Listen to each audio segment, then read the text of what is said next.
In the stock market, there are two broad segments. One is the cash segment and the other is the derivative segment.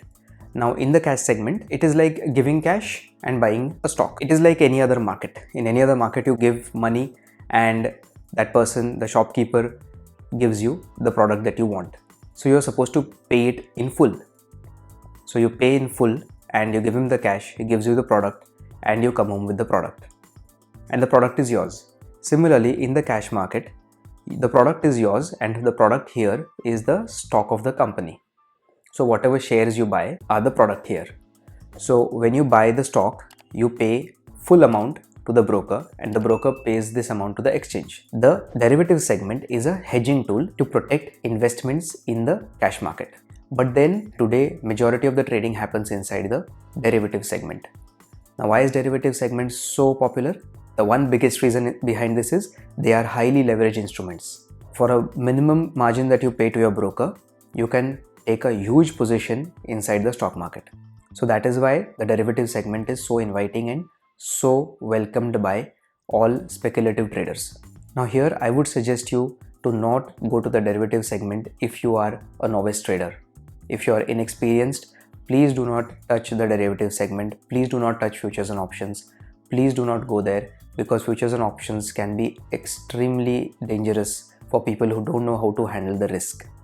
If you're a new trader, if you're new to the stock market, stick with the cash segment. In cash, you can buy a single share also. You're giving cash for a share and you're taking that share.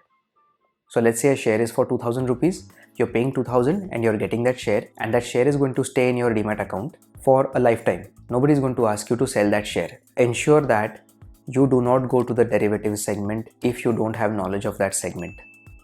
In the derivative segment, you should understand this, that you are paying a basic margin of the entire amount that you need to pay for the whole position, and you're taking a huge position in the market.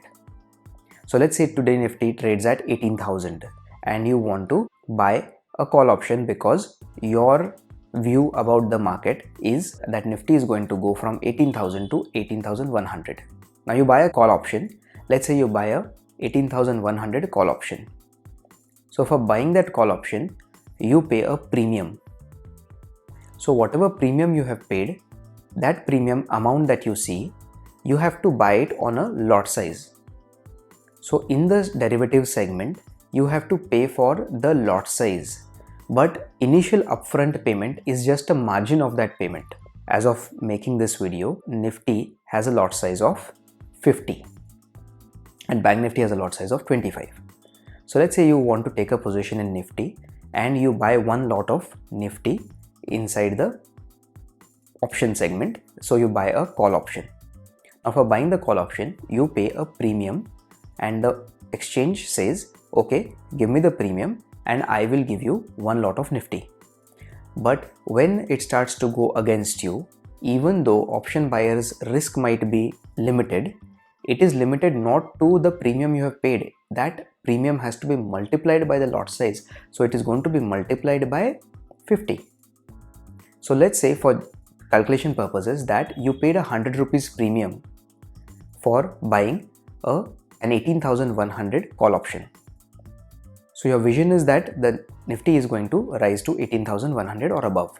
So you buy a call option for 18,100, that becomes an OTM call option because Nifty is not yet at 18,100, so it is out the money. So now you're paying 100 rupees to the exchange, but that 100 rupees is going to be multiplied by 50.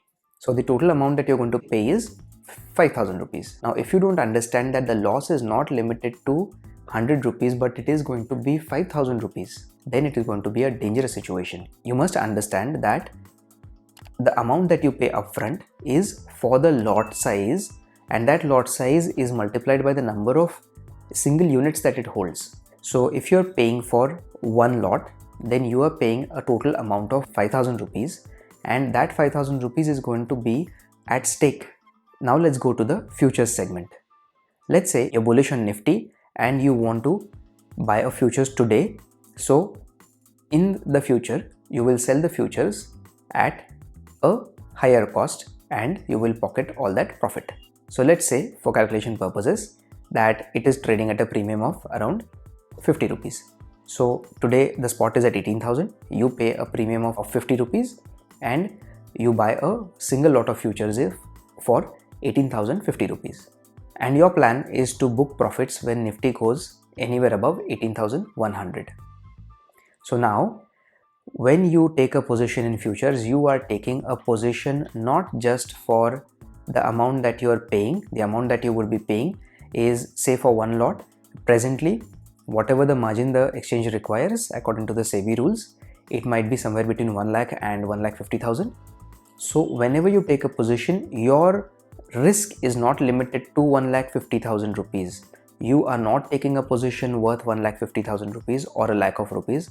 For calculation purposes, let's say a lakh of rupees right now. So for selling or buying a future, if you are paying a premium of a lakh of rupees, then right now the rate of Nifty being 18,000 rupees, you are paying a margin of a lakh of rupees, and it is going to go according to the calculation of that one lot into the price of Nifty at that point. So let's say Nifty is at 18,000 right now and you have bought a futures for one lot. Then the amount of margin that you pay to the exchange is not the position you are taking in the market. It is worth 18,000 rupees into the one lot which contains 50 units. So you're taking a position of nearly 9 lakh rupees or more. So you have to understand this fact that you should not calculate the profit and loss based on the margin that you are being blocked for or the margin that you're paying to the exchange. If you are taking a position of 2 lots, then you are taking a position worth at least 18 lakh rupees in the futures segment. So you have to understand the risks involved in this kind of trading.